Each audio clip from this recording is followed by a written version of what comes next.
أعوذ بالله من الشيطان الرجيم بسم الله الرحمن الرحيم إنما يستأذنك الذين لا يؤمنون بالله واليوم الآخر وارتابت قلوبهم فهم في ريبهم يترددون انما یستأذنک، اب یہاں پر 3 چیزیں بیان کی تھیں، ایمان باللہ، ایمان بالآخرت اور جہاد مال اور جان کے ساتھ۔ اب دیکھیے اس آیت میں کیا ہے، اس میں اللہ تعالیٰ نے ان چیزوں کی نفی فرما دی کہ انما یستأذنک، آپ سے اجازت طلب کرتے ہیں پیچھے رہ جانے کی، جہاد میں نہ شرکت کرنے کی رخصت وہی لوگ مانگتے ہیں لا یؤمنون باللہ، جو اللہ پر ایمان نہیں رکھتے، 1 والیوم الآخر، اور آخرت پر ایمان نہیں رکھتے، 2 وارتابت قلوبہم، اور ان کے دل جو ہیں وہ شک میں پڑے ہوئے ہیں، یہ شک کا مرض انہیں لگ گیا ہے۔ جن لوگوں میں یہ 3 چیزیں ہیں وہ لوگ آپ سے کہتے ہیں کہ جہاد نہ کریں، ٹھہر جائیں، رخصت لے لیں، اور جن میں یہ 3 چیزیں نہیں ہیں وہ لوگ کبھی بھی اجازت نہیں مانگتے۔ یہ کفر کی 3 حرکتوں کا بتا دیا کہ اللہ تعالیٰ پر، آخرت پر، اور اسی طرح ان کے دلوں میں شک کا مرض ہے۔ جب شک کا مرض ہوتا ہے تو پھر انسان زیادہ محنت نہیں کر سکتا۔ جس چیز کے بارے میں بھی انسان کو شک ہو جاتا ہے، انسان اپنے جان اور مال کو اس چیز پہ نہیں لگاتا۔ مثلا کسی انسان کو یہ شبہ ہو جائے کہ پتہ نہیں اس جاب میں پیسے ملیں گے یا نہیں ملیں گے، تو وہ دل لگا کے کام نہیں کرتا، اور جب یقینی پتا ہو کہ اس جاب کے بعد مجھے اس کی اجرت ملنی ہے تو انسان طبعی طور پہ اس کام کو اچھی طرح سنوار کے کرتا ہے۔ جتنا زیادہ اس پہ ملنا ہوتا ہے اتنا ہی سنوار کے کام کرتا ہے اچھی طرح سے۔ تو انہیں اللہ نے فرمایا کہ ورتابت قلوبہم، ان کے دل جو ہیں یہ شک کے مریض ہیں، شک میں پڑے ہوئے ہیں کہ پتہ نہیں یہ جہاد کر کے کچھ فائدہ بھی ہوگا یا نہیں، اللہ کا حکم بھی ہے یا نہیں، رسول صلی اللہ علیہ وسلم بھی سچے ہیں یا نہیں، علیہ باللہ۔ اور پھر حالت یہ ہے کہ فہم فی ریبہم، یہ لوگ اپنے شک میں منافق یترددون، تردد میں۔ تردد جو ہے اس سے معلوم ہوا کہ تردد جو ہے اصل میں رد کرنے سے ہے نا، لوٹنے سے۔ تو آدمی کسی جگہ پر ایک تو جاتا ہے اور کہیں جا کر لوٹتا ہے، دونوں باتوں میں فرق ہو گیا نا۔ کہتے ہیں کہ آپ لندن گئے اور کہتے ہیں کہ میرا بھائی لندن سے لوٹ آیا، تو لوٹنے کا مطلب یہ ہے کہ پہلے وہ گیا تھا پھر وہ واپس ہوا ہے۔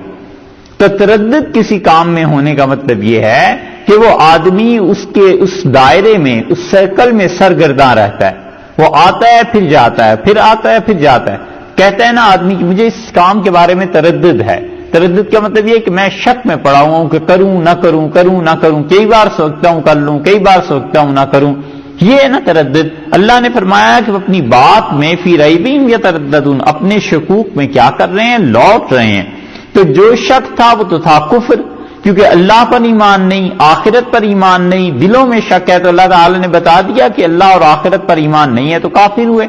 اپنے کفر میں مسلسل لوٹ رہے ہیں، حیران پریشان کہ کیا کریں، نکلیں نہ نکلیں، جائیں یا نہ جائیں۔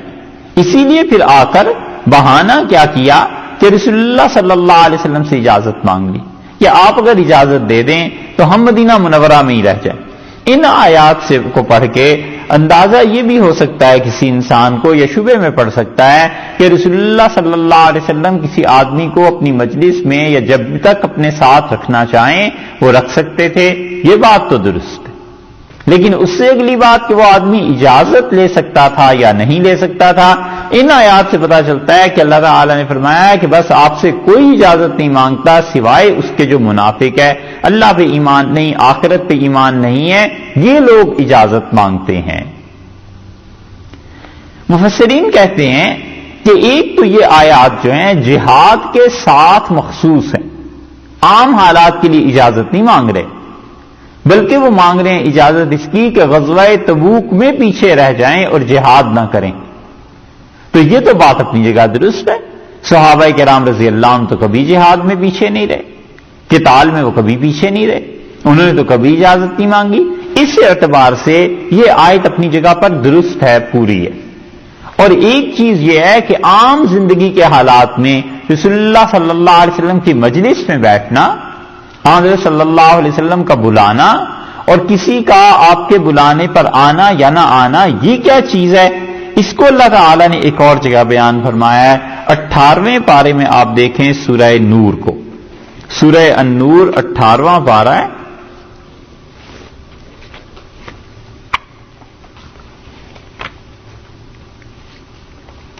چوبیس نمبر سورت ہے اور 24 نمبر سورت اور 62 نمبر اس کی آیت ہے، آخر پہ تقریباً ہے، جہاں ختم ہو رہی ہے سورہ اس سے پہلے 62 نمبر آیت۔ اللہ تعالی نے فرمایا اس آیت میں، سورہ النور 24 نمبر 18واں پارہ اور آیت نمبر 62 ارشاد فرمایا انما المؤمنون الذین، اور بلا شبہ مومن تو بس وہ ہیں الذین آمنوا باللہ ورسولہ، جو اللہ تعالی پر ایمان لائے اور اس کے رسول صلی اللہ علیہ وسلم پر ایمان لائے، وَإِذَا كَانُوا مَعَهُ، اور جب ہوتے ہیں ان کے ساتھ،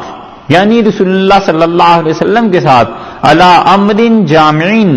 کسی بات پر جمع ہو جاتے ہیں، جب ہوتے ہیں حضرت صلی اللہ علیہ وسلم کے ساتھ کسی کام پر جمع ہو جاتے ہیں، کوئی مشورہ ہوتا ہے، کسی کام کو طے کر لیتے ہیں، لم یذهبوا، تو وہ اپنے کسی کام میں نہیں چلے جاتے، حتی یستأذنوا، یہاں تک کہ وہ رسول اللہ صلی اللہ علیہ وسلم سے جب تک اجازت نہ لے لیں۔